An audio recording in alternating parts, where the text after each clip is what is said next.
कौन सी औरतें डायरेक्ट जन्नत में जाएंगी? वही अजीब सवाल है भाई, हलीमा साहबा लंदन से।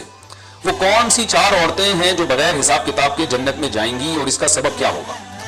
देखें, 4 नहीं, ऐसी बहुत सारी औरतें जन्नत में जाएंगी जो जिनके मियाँ जो है वो उनके जन्नती होने की दुआ करते हैं, ठीक है ना। आजकल बहुत से बेचारे मजलूम मियाँ भी होते हैं, वो नहीं चाहते कि उनकी बीवियाँ उनको जन्नत में दोबारा मिलें।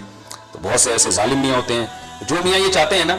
देखें, हदीस में आता है, रसूलुल्लाह सल्लल्लाहु अलैहि वसल्लम ने फरमाया, वो औरत जन्नत में नहीं जा सकती जिसकी मौत इस हाल में हो कि उसका शौहर उससे नाखुश हो। इससे पता चलता है कि वो औरत जिसका मियाँ उससे खुश हो वो इंशाल्लाह अल्लाह से उम्मीद है जन्नत में जाएगी।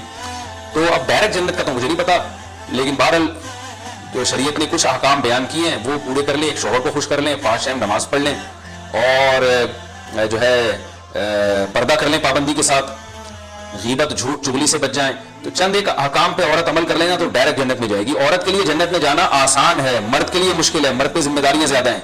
औरत के लिए तो बहुत आसान है, लेकिन अफसोस की बात है वो चंद आसान काम खवातीन नहीं करती, बाकी पता नहीं क्या क्या 5-5 लाख दफा आयत करीमा का विर्द कर रही हैं और ये वाला वजीफा पढ़ रही है। मैं हैरान होता हूँ उनके पास इतना दिमाग कहां से आता है। तो 4-5 चीजें करने की है वो कर लें भाई। पर्दा पाबंदी से करें, बेहयाई को फरोग देने में औरत का बहुत बड़ा किरदार है हमारे मुआशरे में, तो बेहयाई को फरोग न दें, पर्दा मुकम्मल करें और शौहर की नाशुक्री ना करें, उसके साथ अच्छा सलूक करें। और क्या है, 5 वक्त नमाज पाबंदी से कर लें, अपनी औलाद की अच्छी तरबियत कर लें, जबान को गीबत झूठ और बहतान से बचा लें, इंशाअल्लाह जन्नत में जाएंगे सीधा। वो 4 नहीं है, वो 4 करोड़ भी हो सकती है, 4 अरब भी हो सकती है, 4 खरब भी हो सकती हैं। बाकी जिन 4 के बारे में आपने रिपोर्ट पेश की है उनका मुझे नहीं पता, ऐसी 4 कोई मेरे इल्म में ऐसी 4 मुतय्यन खवातीन नहीं है।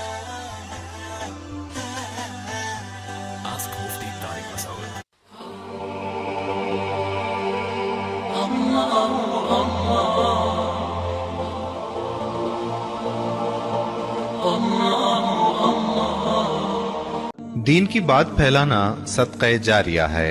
सवाब की नीयत से वीडियो को शेयर जरूर कीजिए। जज़ाकल्लाह।